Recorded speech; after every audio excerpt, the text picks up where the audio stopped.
Since you guys really enjoyed the top 20 smartest plays video, it's been highly requested to do the flip side and analyze the worst ones. I'll primarily be taking into account two main factors: how detrimental of an impact does it have, and how dumb was the given play. Number 20. Catelyn releasing Jaime. I bet you didn't expect me to put anything from the earlier seasons into this ranking. For this moment though, from an outside perspective, you can say that Catelyn was extremely naive for doing this, and that would essentially be correct. The fact that she trusts Jaime, the Kingslayer, someone who notoriously napalm-striked his own honor, is pretty surprising. Now, unlike most of the worst plays from the later seasons where their characters are acting out of character from David and Dan's sheer incompetence at writing them, Catelyn is instead doing this because it's her only chance at seeing her daughters again. She's a desperate mother. However, the ramifications of this action hinders Robb in many ways. The counsel and connection Robb had with his mother has been severed, there's unrest amongst his ranks, Jaime was a massive bargaining chip to keep Tywin in check, and Rickard Karstark wanted revenge on Jaime, so letting him go causes him to go rogue, forcing Robb to execute him, and this now alienates the Karstarks. Jaime's release may benefit the overall narrative in some other ways later on, but for Robb's war, this was a major blow. Number 19. Cersei trusting the High Sparrows. This technically happens in the books, and you may say that in turn doesn't make this a poor moment of writing, but show Cersei and book Cersei are quite different. In the books, Cersei is way more unhinged, and can get so blinded by hate and conspiracy to the point that other apparent threats in front of her are rendered invisible. For the show, she's not that crazy, she's a bit more intelligent and independent, and she's also pretty observant. That's why it feels a bit forced for Cersei to clearly miss the High Sparrow trolling her and saying that he wants to take down people who hide behind power. The funny thing is that Cersei was able to pick up on these cues with Littlefinger subtly threatening her with the knowledge of her incest. But when it comes to anything with the Sparrows, she's suddenly blind, which could be rationalized by her hatred for Marjorie, but that works more in the books than the show. Then this ultimately leads to a major conflict for her that she has to deal with for the next season and a half, completely humiliating her character and forcing her to do some depraved shit. Number 18. Jon not accepting Cersei's armistice. She technically wasn't going to fall through with this anyways, thus kind of dampening the impact of this decision. But from Jon and Dany's perspective, they just committed so much time and resources for this truce that it's baffling for Jon to say no and get so caught up on honor. And even if he really wants to be honor-bound, Dany doesn't need the North to sack King's Landing. She already has a host roughly in the range of 50,000 troops, and she's also actively ignoring Dorne, who's her ally, which could easily add another 20,000 soldiers to her army. Or hell, she could just go keep raising a host on the promise of giving lords more land and riches if they join her cause. The point here is that Jon needs as many people as possible to fight against the dead, so the trade-off here is definitely in his favor, and even if Cersei is lying, which she was, then she broke her promise. Thus, Jon would default back into supporting Daenerys. Instead, this now forces Tyrion into a position where he brainlessly gambles his life in what should be his death, and it's very sus that Cersei comes back being like, yeah, I decided to change my mind for essentially no reason.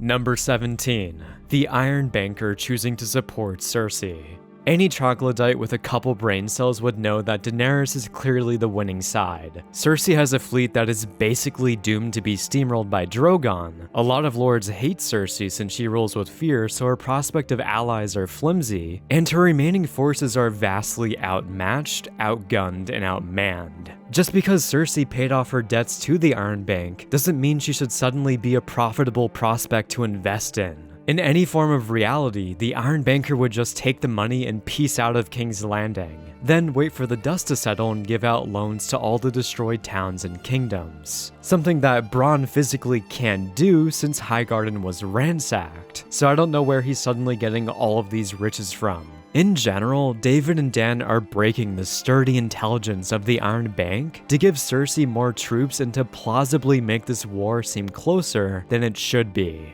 Number 16. Varys betraying Daenerys. This play makes sense from his perspective, it's just the execution of this plot utterly nerfs his character. Varys is one of the greatest players in Game of Thrones, sporting deep and wide-sprawling schemes that are methodically planned out. So him walking up to Jon out in the open and discussing treason, while also publicly sending out Jon's true identity via ravens to everyone in the realm, and then submitting to capture is depressing for his character's potential. This is the best he can do, David and Dan? This should be Varys' ultimate moment. Everything leads to this. He should actively be scheming in the shadows, trying harder to assassinate Dany, and, you know, make an attempt at escaping, thus giving his character an ounce of agency in the last 3 seasons. This is literally the only thing he does in season 7 and 8, and there's no way his plan was this dumb and surface level. Conleth Hill's disappointment is wholeheartedly justified.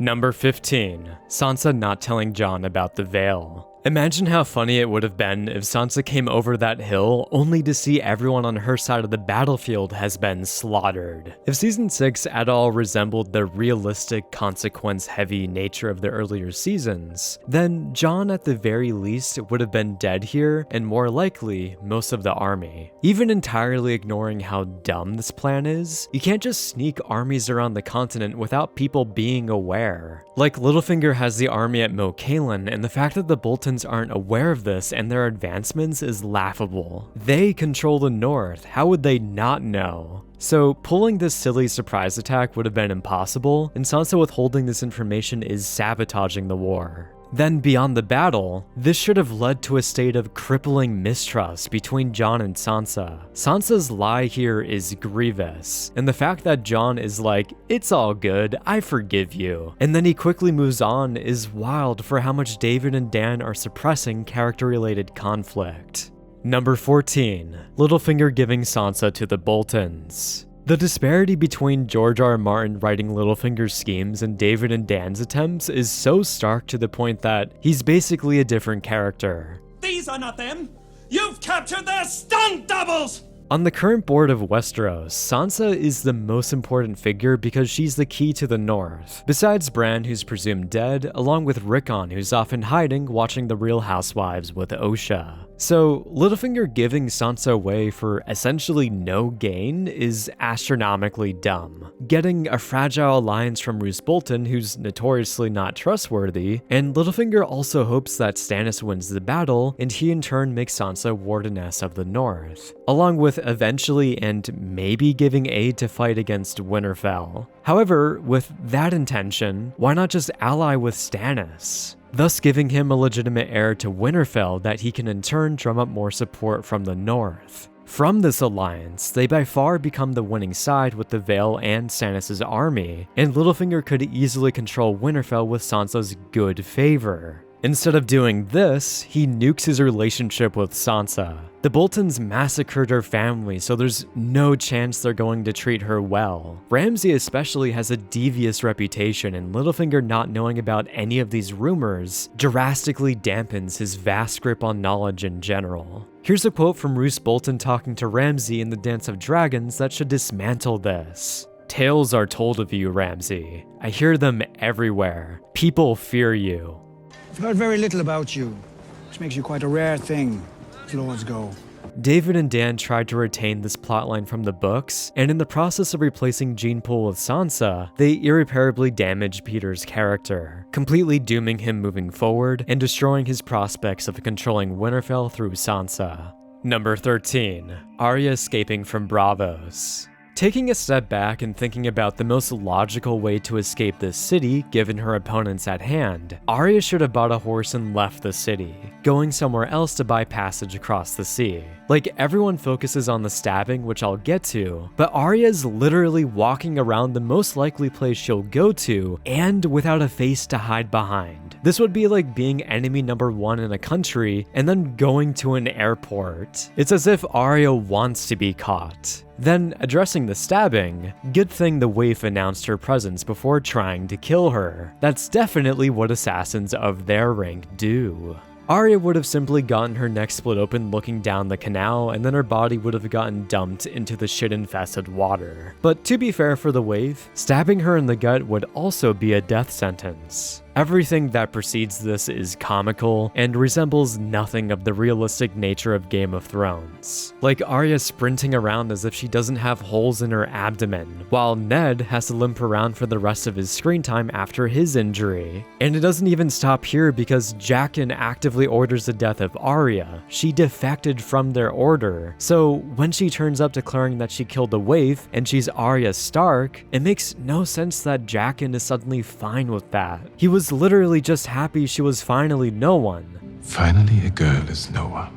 So surely with that same logic within this moment, him learning that she was faking this whole time would lead to him being upset. But hey, we only have so many episodes left in the next 2 seasons. We can't have disgruntled faceless assassins trying to track down and kill Arya. That would have made her story too interesting in season 7.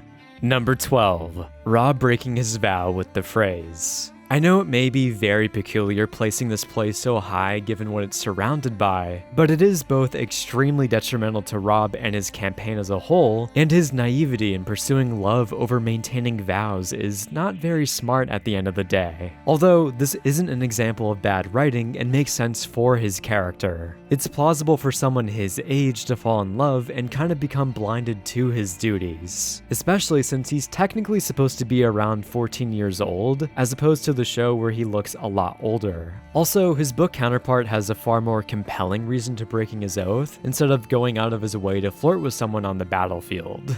So in that regard, his selfishness eclipsing his primary duties and that ultimately leading to the Red Wedding makes this by default a horrible play. And even if this didn't lead to that event, burning the literal and metaphorical bridge that is the twins in the phrase is still pretty crushing for his war effort. Number 11, the Wise Masters attacking Meereen.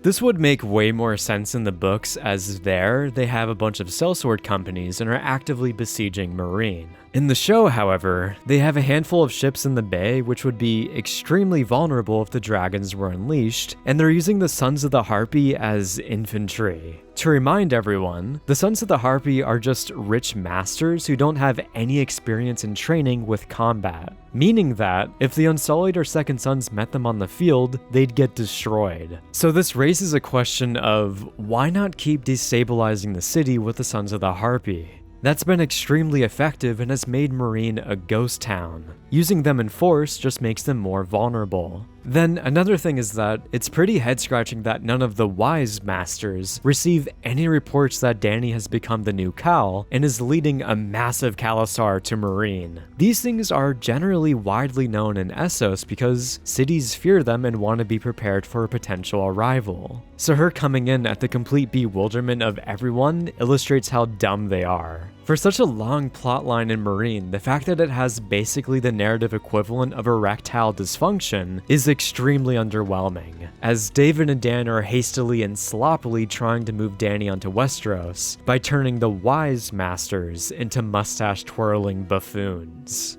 Number 10. Dany kind of forgetting about the Iron Fleet. Not necessarily a play in of itself, and the actual action is them traveling to and convening at Dragonstone. But along the way, they apparently forget about the fact that they're fighting a war and there could be enemies anywhere, especially in a location in which there could easily be a trap. Sending out scout ships? Nah, we don't need that, even though Varys just warned us about the Iron Fleet, or let alone Dany doing any work like scouting the surrounding area on Drogon. If these characters had functioning brains, they would have subverted this attempt from a mile away, and Euron would have been captured instead of Missandei. Which, now that I think about it, another portion of Dany's fleet gets shredded here. Does she even have any ships left at this point? She has an infinite number off-screen, along with Dothraki, food resources, and coffee cups. Number 9. Stannis killing Shireen. Coming from a character who's known for being a brilliant commander, this is depressing. The craziest thing about this whole scenario is that Stannis is obsessed with his personal image. He doesn't want to be viewed as the king who ran, but a kingslayer who horrifically burns his daughter alive is a-okay. That alone would ward off the true Stannis that isn't written by David and Dan from doing this, and there's also two other aspects that contribute to this. Firstly, he's shown to love his daughter. It's kind of the one warm aspect that's tied to his character in a life that's so bitter and cold. The real Stannis would rather succumb to starvation than burning Shireen alive. Then secondly, he has to be pretty insane to not realistically expect that most of his sellswords wouldn't abandon his cause at this point. He already complains about their loyalty in past seasons, and he just displayed to them a major reason to get the hell out of there. In my mind, Stannis wasn't defeated by the Cold or the Boltons, and was instead stabbed in the back by David and Dan. Number 8. Jaime laying siege to Highgarden. Alright, I'm kind of breaking my own rules because this is a play that actually works out for Jaime. However, given that it's a stupid-ass plan, I'm electing to ignore that outcome. David and Dan already broke the rules of basic common sense and reality, so I think it's okay if I put this play so high on my list. In reality, Jaime laying siege to Highgarden would have led to a very quick defeat for him. Primarily in the regards of A, assaulting one of the major kingdoms is incredibly difficult and is costly in troop casualties, and B, during this prolonged assault, Dany would be able to quickly fly over on Drogon and wipe out the Lannister and Tarly army. You could meaninglessly argue that Jaime shot down ravens sent from Highgarden asking for support, which in of itself would be a poor argument because Highgarden is on a high hill and they see Jaime coming from miles away during the day. Not to mention that there are two other ways that Dany should be receiving this information. Like, armies of that size moving around the continent are generally reported on by scouts, or nearby lords would be aware that Highgarden is being attacked, so they'll notify Dany, which she does end up receiving word of this, and since Jaime teleports into the castle and the Tyrells are apparently not good fighters, fighting isn't really their forte. I mean, they're just not known for being the most fearsome warriors. Who can't even drop rocks or oil on people scaling walls, they weren't able to hold out for her to respond. Absolute bullshit, and Jaime patting himself on the back for being a genius commander is hilarious. Number 7. Dany's battle plan for King's Landing. Similar to the last point, this is technically a play that works out, besides Dany snapping of course, and I'm going to apply realism and what David and Dan set up as their own internal logic for the show that should in turn taint this play. For the internal logic, that's specifically referring to the Scorpions. If you directly set up that they're this deadly in the last episode, then Dany shouldn't be able to assault the kingdom with like 20 of them on the walls. This should lead to a general battle strategy in which she has to disable them before bringing in the dragon. Ideally in the manner of sneaking in a small force through a secret tunnel that Tyrion knows about and they disable them. If it ain't broke, don't fix it. They might not be able to disable all of them, but the more they disable, the more Dany can plausibly destroy the other Scorpions. Then there's the aspect of Dany actively ignoring her other allies, like David and Dan, as usual, want to make it seem like both sides are of almost equal strength to increase the tension while simultaneously compromising the logic. Then for the naval assault, I honestly think it would have been a much better direction if Yara attacked the Iron Fleet with Daenerys with whatever ships remained on their side. So now Yara has a chance at revenge for Euron, since he kind of killed her father. These changes should clearly highlight how painfully obvious it is that David and Dan didn't care about realism. They just wanted to quickly get Dany into a position to destroy the city, and even that justification is ludicrous. Number 6. Jaime's Myrcella heist, other known as Jaime's reckless suicide mission. If you can even call it a mission, because Jaime admits that he's just improvising. Once we've got the princess, then what? I like to improvise. Which is insane for extracting Myrcella out of a densely populated kingdom. So, to list out their plan, they use disguises that are covered in blood and have massive holes in them, waltz into the kingdom without being stopped while not even wearing their face masks, decide to walk up and assault the Prince of Dorne in the middle of the day and kidnap Myrcella without there somehow being any witnesses, and then they basically have no means of escape. It's just baffling from a writing perspective to not even have Jaime try to formulate a plan. It's not as if he doesn't care about the person he's trying to rescue or anything. Because of this incompetency, Myrcella gets poisoned by Ilaria, and Bronn as well should have realistically died. It kind of just feels like fan service plot armor for the Sand Snakes to give this random sellsword, who insulted them by the way, the cure. An absolute joke in comparison to the Dorne plotline in the books, and this goes down as probably one of the dumbest heists in the history of television, adding even more salt to the wound that Bronn and Jaime walk out unscathed. Number 5. Littlefinger trying to get Sansa to kill Arya. One of the most insufferable subplots of all time, and it feels crazy that this is only at number 5, as there are other equally stupid things that happen to be more impactful. I talked about this issue at great length during my Devoid of Logic for Season 7, but to briefly summarize, most of this conflict stems from the letter Arya finds that Littlefinger planted, and it's basically just Sansa being held at gunpoint, telling Robb to submit. The issues that precede this are, how does a letter this insignificant cause Arya to turn into a psycho? Sansa doesn't even question for longer than a second how Arya obtained the letter. Peter is the only one that would know about it. Littlefinger casually drops the idea of using Brienne to kill Arya, and Sansa acts like that's normal. Arya plays with the notion of assassinating her sister, suddenly forcing her character into something she shouldn't be. And even past all of this insane shit, Littlefinger goes as far to say that Sansa should unname Jon as King of the North. A flat-out treasonous statement that's detached from this sister rivalry. I guess Littlefinger just realized later on that, oh shit, when Jon comes back and discovers that Arya was executed, he's going to be very angry. Then there's even two outside issues, like Bran letting this conflict needlessly play out until stepping in off-screen to tell them the truth, and the last one, which is arguably the most upsetting, is how Sansa suddenly trusts Littlefinger again, despite him doing nothing. This is how you dismantle and destroy Sansa's character from being anything resembling of a powerful, intelligent, and independent queen. And for Littlefinger, David and Dan botched him so terribly that Hodor is now smarter than him. Just an absolute dumpster fire of a plan that leads to his unceremonious death, and I don't know how you can physically write something this bad. Number 4. The Defense of Winterfell.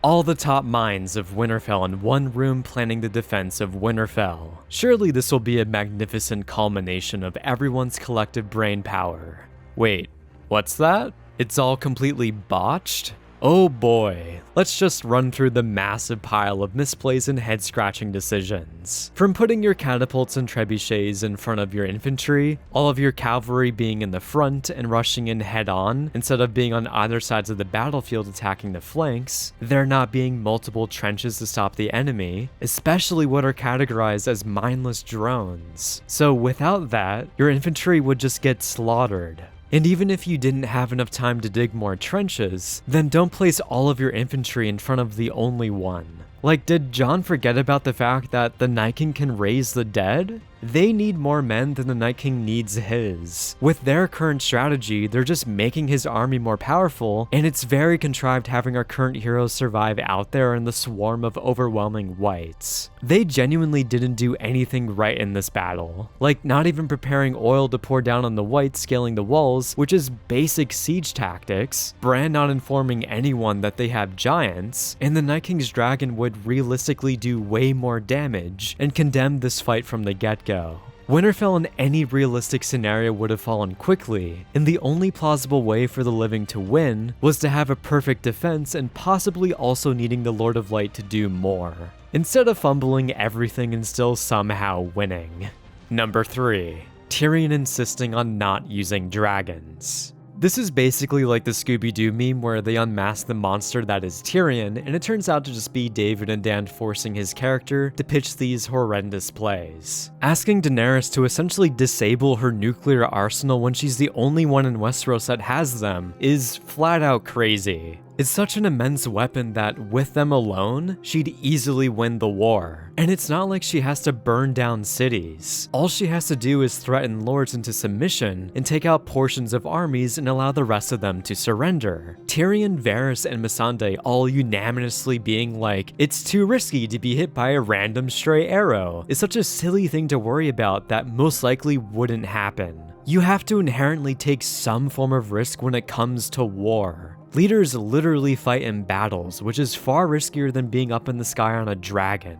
They're basically asking Daenerys to not be what a Targaryen is, fire and blood. If anything, Daenerys flying overhead on Drogon would inspire a sense of awe, fear, and reverence within the common folk, instead of just fear, which is what Tyrion is so afraid of happening. So in essence, Tyrion is taking away the easiest, quickest, and most efficient solution of winning this war, something that I've never really seen done before. Number 2. Tyrion naming Bran as king and his new way of electing one. Bran being king isn't so much of the problem here outside of David and Dan's justification, and it's more to do with this new system. Giving lords votes in this manner will lead to an age of the most rampant corruption and greed Westeros has ever seen, by far and away eclipsing the impact of every play that preceded this. For this system, it would draw in and reward figures like Littlefinger, who with bribes and devious schemes, could easily manipulate lords into voting for who they want to be king.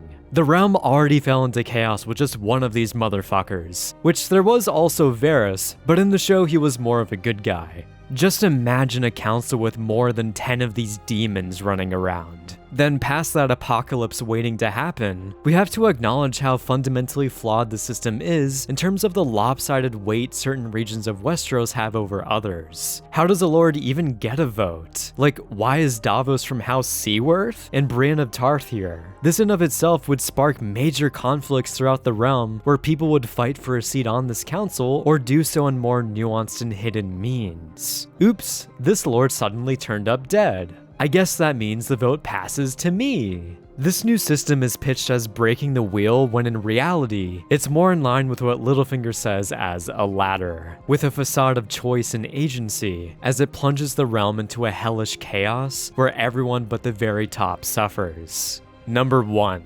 Tyrion's plan to capture a Wight. Coming right out the oven of Tyrion's smoking empty skull, this play is unsurprisingly number 1. Given that it's the dumbest, and I think it's arguably just as impactful as the last play, since it directly results in the Night King gaining a dragon. Tyrion is 3 for 3 for the top 3, holy shit. Man is so dumb that he's causing world-ending events left and right somehow. But looking at the actual plan, it jeopardizes the biggest players on the board with yet another suicide mission, one of those figures being the King of the North. They don't even consult with Bran on this plan, nor Dany, who would basically be a requirement given her dragons. There's over a dozen issues with the plan itself that I talk about for like a half hour in my Devoid of Logic. The characters also just assume that the Night King will somehow bring down the wall, so they need to do this. And then expecting Cersei to help is nonsensical, because from her perspective, she's losing the war. Why would you suddenly help your enemy when another foe will most likely cripple them, and you can then finish them off later?